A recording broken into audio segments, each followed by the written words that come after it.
Y no sé si es que hace 1000 días, porque ya tiene más de 1000 días la guerra de la invasión de Rusia a Ucrania, alguien hubiera pensado que después de 1000 días estaríamos en una situación realmente muy grave, pero muy grave. 5 países escandinavos ya fueron alertados, su población, de lo que hay que hacer en caso de un ataque nuclear. Rusia, que ha dado instrucciones ya y empieza a trabajar en esa mirada, y muchos ven con mucho temor una escalada que algunos incluso dicen podría llevar a la tercera guerra mundial. Vamos a ver qué nos dice este periodista, analista, escritor tan agudo como es Ignacio Montes de Oca. Querido Nacho, buen día, ¿cómo estás? ¿Qué tal? Buen día, Miguel. ¿Cómo estás? Bien, mirando con mucha preocupación esta escalada. Uno pensaba que a esta altura ya habría algún tipo de, no sé si acuerdo, pero distensión, y vemos esta tragedia como continúa con nuevos capítulos que por lo menos a mí me preocupan y mucho.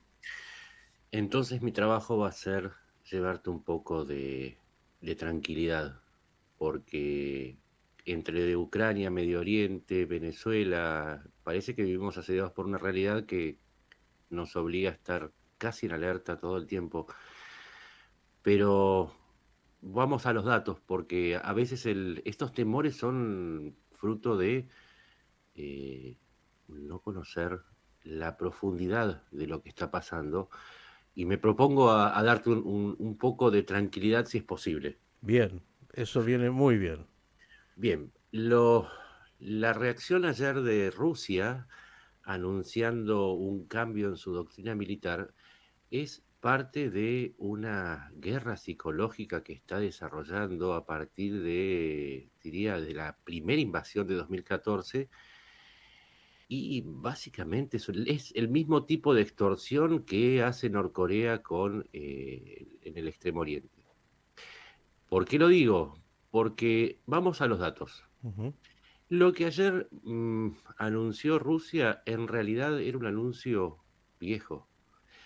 En junio del año 2020, y estoy hablando de más de 4 años, Ujú. Rusia había modificado su doctrina militar, indicando que cualquier ataque convencional contra su territorio era motivo para usar armas atómicas, o sea, 4 años. Ujú. El 25 de septiembre se indicó que si cualquier objetivo en Rusia era atacado por un país apoyado por otro, un tercero, se consideraría a ambos como pasibles de una respuesta nuclear.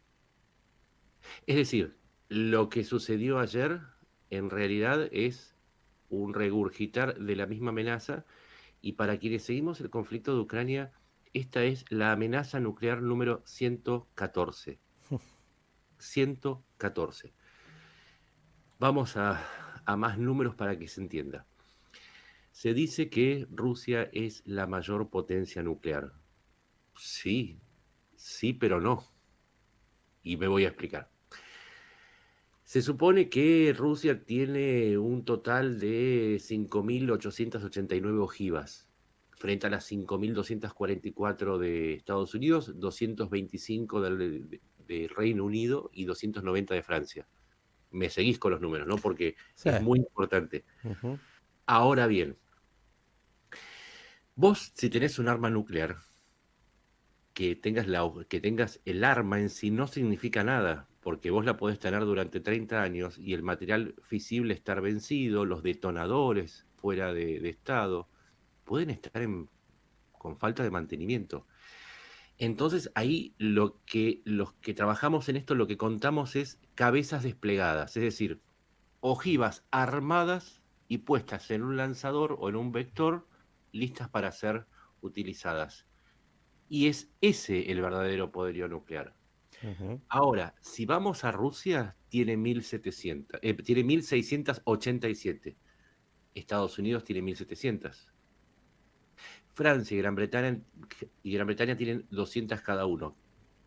yo sé que es terrible hablar de los números de la destrucción, pero es lo que necesito es bajar el nivel de miedo porque es nuestra tarea como periodistas. Entonces, la capacidad que tiene Rusia de destrucción es inferior a la de Occidente y Putin lo sabe. Entonces, en función de esto te puedo decir que si con 200 ojivas nucleares alcanza para destruir a Rusia o a Europa, y sabiendo que del lado de Occidente hay más ojivas y que inclusive tienen otra ventaja, Rusia basa la mayor parte de sus ojivas nucleares en sistemas terrestres, o sea que se los puede destruir con otra arma nuclear.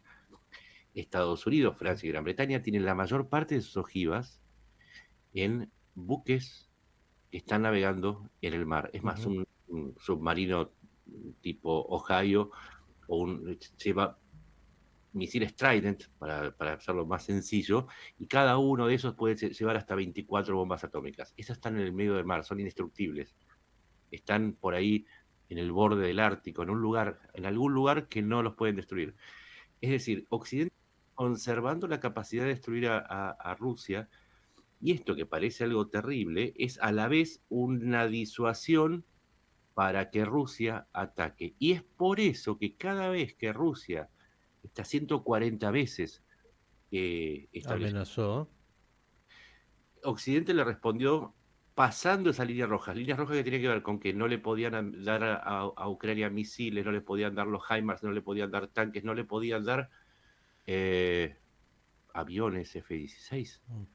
Entonces, cada vez que lanza una alerta roja, su prensa empieza con el temor nuclear. Y ahí voy a lo que vos decías, que es cierto lo que están diciendo los países nórdicos. Pero los países nórdicos no le tienen miedo a un ataque nuclear. A lo que le tienen miedo es un ataque convencional. Es decir, que Rusia rompa las fronteras y avance sobre su territorio, por ejemplo, sobre los territorios bálticos o sobre la frontera con Finlandia, etcétera, etcétera. ¿Le puedo recordar algo? Sí, adelante. ¿Se acuerda lo que dijo Einstein respecto de la Tercera Guerra Mundial? Que la cuarta se iba a combatir con palos. Claro, piedras y palitos. Con lo cual, digo, usted dio números que son tan claros, pero estamos hablando de un poderío nuclear donde si esto se desata es realmente el Sí, infierno. sí, Y mientras tanto, la información es que Estados Unidos acaba de cerrar su embajada en Kiev por temor a un ataque justamente ruso sobre Kiev. es que ahí está, eso justamente. Mientras nosotros estamos hablando de fuerzas nucleares, Kiev y el resto de las ciudades de Ucrania recibieron 25.600, perdón, lo actualizo, 25.800 porque hubo un ataque de 200 misiles y drones. 25.000 drones y misiles. Y ese es el poder convencional al que hay que temer. Voy a darte una cifra, porque yo soy muy amigo de las cifras para tratar de que se entienda la realidad. Mira, en Hiroshima y Nagasaki murieron 300.000 personas aproximadamente, Ujú. pero durante la guerra mundial murieron 25 millones. El temor nuclear a veces esconde la terrible realidad de que las guerras convencionales son absolutamente letales, Ujú. mientras por ahí discutimos lo nuclear, y con eso quería cerrar, porque tengamos en cuenta que la amenaza de Putin tiene que ver con un permiso extorsivo que pide para seguir destruyendo Ucrania. Y él dice, déjenme invadir tranquilos, porque si no, voy a usar un arma nuclear. Y mientras tanto siguen muriendo los ucranianos. Y ese es el punto al que quería llegar. Ojo con las extorsiones de Putin, porque es contra Ucrania, contra Europa y después contra el resto del mundo, y no necesariamente con un órgano nuclear. Ujú. Sí, está clarísimo. Digo, tanto Putin como todos aquellos países que tienen armas nucleares saben que es lo que has dicho, una disuasión, una amenaza, parte de una jugada militar psicológica, pero que desatar una guerra nuclear Ujú. significa el cataclismo. Y te Eh, me permitís agregar una última cosa que tiene que ver con Medio Oriente. sí, por Es favor. por eso que no hay que dejar que Irán consiga un arma nuclear. Porque el día que Irán consiga un arma nuclear, va a decir, déjenme, destruir tranquilo, porque si no voy a lanzar mis armas nucleares. Es por eso, Mm. es justamente por eso. A propósito de eso, la información también, Nacho, es que el programa nuclear iraní ha avanzado y sigue avanzando más allá de todo lo que hace Israel y Ujú. lo que intenta detener. Y ya que hablamos de ¿Y Irán, sabes un por minuto, qué no? sí, ¿Sabes por qué avanza? a ver. La información que se maneja, por lo menos en los círculos de inteligencia, es que Rusia, a cambio del apoyo que le está Ujú. dando Irán en forma de drones, misiles y municiones, le ha transferido la tecnología en dos campos. Uno, en el campo de los detonadores y dos, en el proceso de refinado final que le faltaba a Irán del material de fusión. Necesita 200 gramos por ojiva. Rusia le está proveyendo digamos, de ese paso, le está empujando en ese paso final. Por eso siempre decimos, Ucrania, Israel son víctimas del mismo eje y como tales hay que considerarlos. Por eso Ujú. mismo que vos decías. Todo está absolutamente concadenado en este mundo donde los grandes jugadores obviamente tienen intereses diversos. Y un minuto más sobre Irán, se habla también de una cumbre nuevamente entre las autoridades de Irán y Venezuela, ya que tocaste Venezuela también en algún momento, ¿eh? Sí, es recordar que Venezuela tiene dos aliados principales. ¿Quiénes son? Rusia e Irán. Todo, como vos decís, todo forma parte de un mismo escenario, aunque a veces traten de explicarnos que son luchas particulares por la liberación nacional de un grupo o de un país. El eje está vivo y se está expandiendo. Querido Nacho, como siempre, no es que me has dejado mucho, mucho más tranquilo. Vivo no pensando en la guerra nuclear, pero claro, nada lindo todo lo que acontece ya hace demasiado en este mundo post pandemia que vino con toda la ferocidad de la guerra, la irracionalidad y lo que esto significa en términos de la tragedia humana. Gracias y bueno, te vamos a seguir escuchando. Shalom, nunca mejor dicho. Un abrazo enorme. Abrazo grande. Nacho Montes de Oca, periodista, escritor, analista geopolítico y también militar, aquí en Radio High.